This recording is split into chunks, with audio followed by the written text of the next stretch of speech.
Hi, magandang araw po ulit sa inyo, no? Araw ng linggo. Second reading for today. Ano kaya ang makikita natin for second reading for today? Ayan, tignan po natin, ano? Ayan, as promise, ayan po ang aking rinamis sa inyo na meron po tayong 3 readings for today, Sunday, dahil malakas ang energy. Pag Sunday, ayan po. Okay, so 1, 2, 3. Teka, balasahin muna po natin ulit. Balasahin muna natin ulit para alam natin na sobrang balasahin siya. Nabalasa siyang mabuti.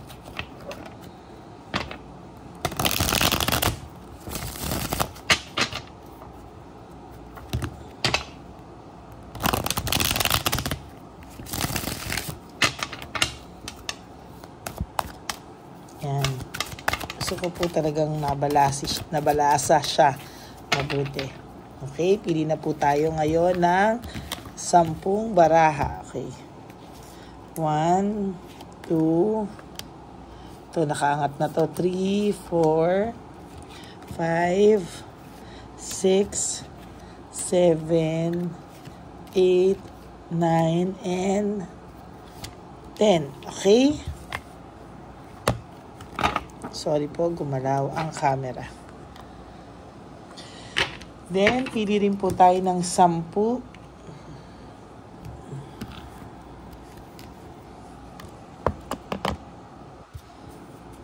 1, 2, 3, 4,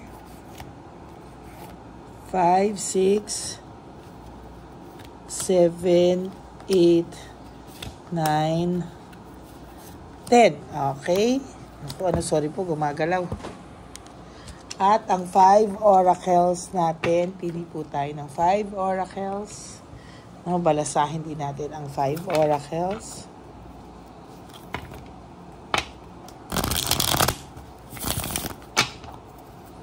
Basahin natin para siguradong nabalasa ng mabuti.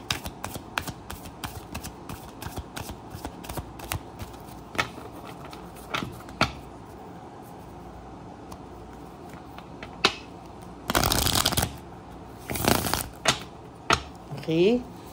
1, 2, 3, 4, 5. Okay.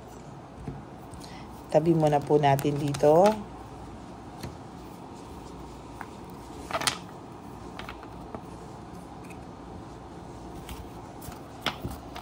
Okay, simulan po natin.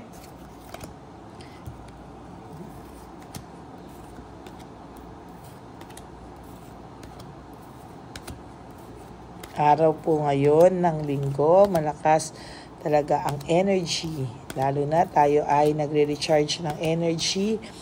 Kaya kumbaga very, very fresh ang energy natin for today. Okay, there you go. Buksan natin ang ating unang cards.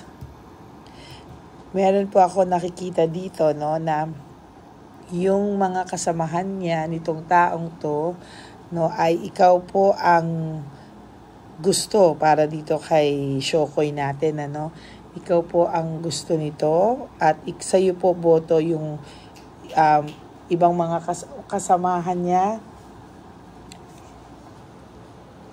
No, ikaw po yung pinipilit na nila dito sa taong to kasi alam po nila na mapapabuti po ang buhay ng taong ito kesa sa iba. Okay? Mga ibang kaibigan or kamag-anak, ganyan. But for some of you, no, kung meron po kasi dalawa po to barahan, no, isa masaya, isa hindi. But for some of you, ang buwisit sa relasyon nyo ay ang kanyang pamilya or pwede rin pong nagamit ka ng pamilya na akala mo gusto ka, but the truth is isa po sila sa mga pinagkagastusan mo or isa po sila sa mga nahirapan ka, nagpahirap sa'yo. Okay? Then, there's this laziness. Ang taong to ay tamad. Hindi po to masipag. I mean, lalo na po nung nawala ka, nawala na rin po siya ng gana sa buhay. Okay? There's this addiction, mahilig po ang taong tong uminom. Mahilig po itong taong tong uminom or magsugal or basta may bisyo po ang taong ito. So, siya po ang nagkakaroon ng self-victimization. Yung pakiramdam niya po ay siya po lang yung nakakaramdam nito sa sarili niya. No? Most of the time, siya po ang nagtatrap sa kanya, sa sarili niya, sa mga negative na nangyayari sa buhay niya. Siya lang din po yung may kasalanan. So, ikaw po yung nagbibigay sa kanya ng inspirasyon. Ikaw po yung nagbibigay sa kanya sana ng siya po yung nagbibigay sa kanya kayo po yung nagbibigay sa kanya ng inspirasyon, perseverance. Pero for some reason kasi hindi kayo nagkatuluyan talaga nito at talagang pinili niya po yung ibang mundo kaysa sa iyo, yung mundo na akala niya, kasi napipressure po itong taong to sa iyo, akala niya po pinipressure mo siya sa mga bagay-bagay. Hindi niya alam na ikaw inaano mo lang siya, dinadala mo lang siya sa liwanag, pero tinake niya yun as ikaw yung nagbibigay sa kanya ng bigat ng loob, Pero sa totoo lang, ikaw ang tunay na, yun ang gagawin natin, ikaw ang tunay na nagmamahal sa kanya, pero ikaw pa yung sinisisi niya sa mga bagay-bagay.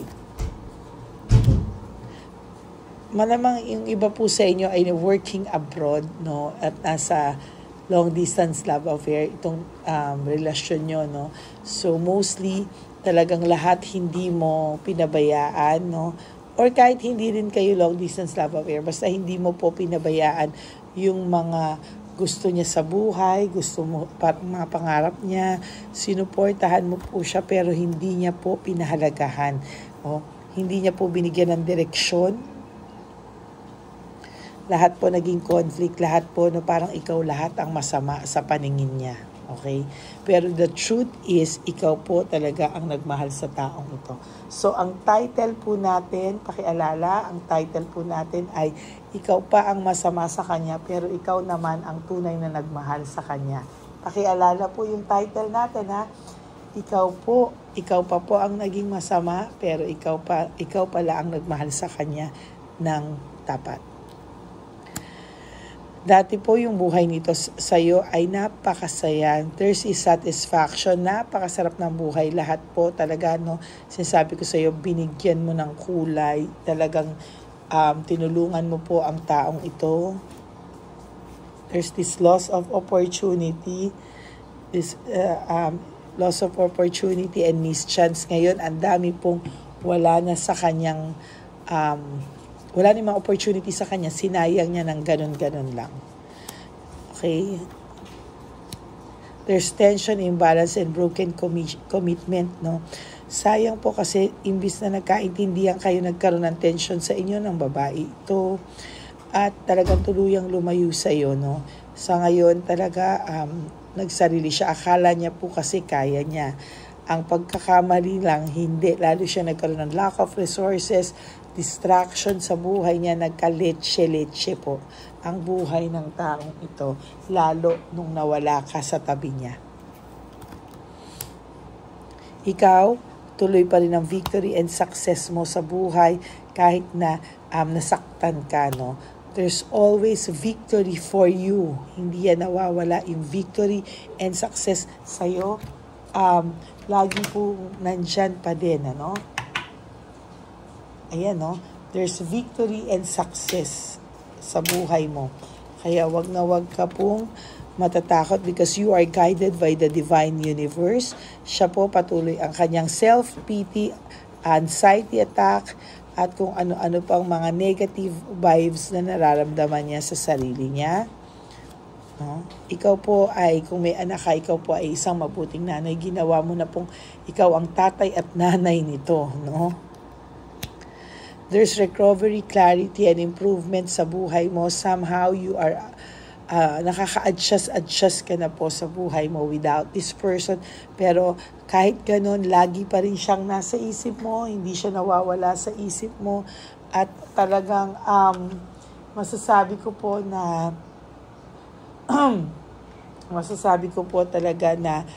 nasa araw-araw na iisip mo pa rin ang taong to, good or bad, na iisip mo pa rin talaga siya. There's sadness, depression, and negativity sa buhay ng taong ito. Hindi na nawala-wala. Then there's this difficult decision. Marami po siyang desisyon ngayon na hindi pinag-iisipan na napapahamak siya. Lalo siyang nababaon. At yung samahan po nila is not true love, it's one-sided. Merong pwedeng may isa sa kanila nagmamahal, isa walang pakialam. So malamang siya yung walang pakialam kasi nakikita ko dito, parang wala rin pakialam tong isa, dishonest din. And ikaw pa rin po talaga ang nagmamahal sa kanya ng totoo. At talagang sa iyo pa rin po siya, that's your last card, ang ganda sa iyo pa rin siya nakaranas ng totoong pagmamahal na hindi niya naramdaman kahit kanino. Yan. And for your 5 oracle cards, I left you before you could leave me. Talagang ito pong taong to ay iniwanan ka bago, kasi siguro mga bandang huli nag-aaway kayo, inunahan kanyang iwalayan siya, pero hindi niya alam na I am becoming a better person. Yung una pala, nagiging tamang tao na siya, becoming a better person, pero hindi niya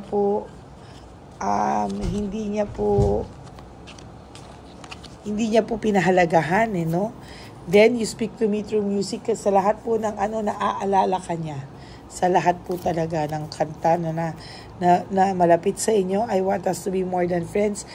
Ayaw po nito kahit kailan makipagkaibigan sa iyo. Kung hindi lang din naman po kayo magiging kayo ulit, wag na lang daw. Ayan, And then, I bury myself in work to forget you. Lahat ginagawa ng taong to, kung ano-ano man, para lang makalimutan ka. But the truth is, hindi ka pa po niya nakakalimutan dahil maling-mali po ang naging pagkakilala niya sa iyo. Okay? So, that's your second reading for today. Ikaw pa yung naging masama sa relasyon nyo, sa iyo sa niya lahat sinisi, pero ikaw ang nagmahal sa kanya ng totoo. Yun yung na-realize niya po. Okay? So, yan po, I will be back for our third reading. Baka hapon na po, but, kahit hindi nyo po ako i-message, promise, magbibigay po ako ng free readings. Okay? Hindi ko po yan nakakalimutan. Salamat po sa mga nagpapaalala sa akin, but that's my commitment.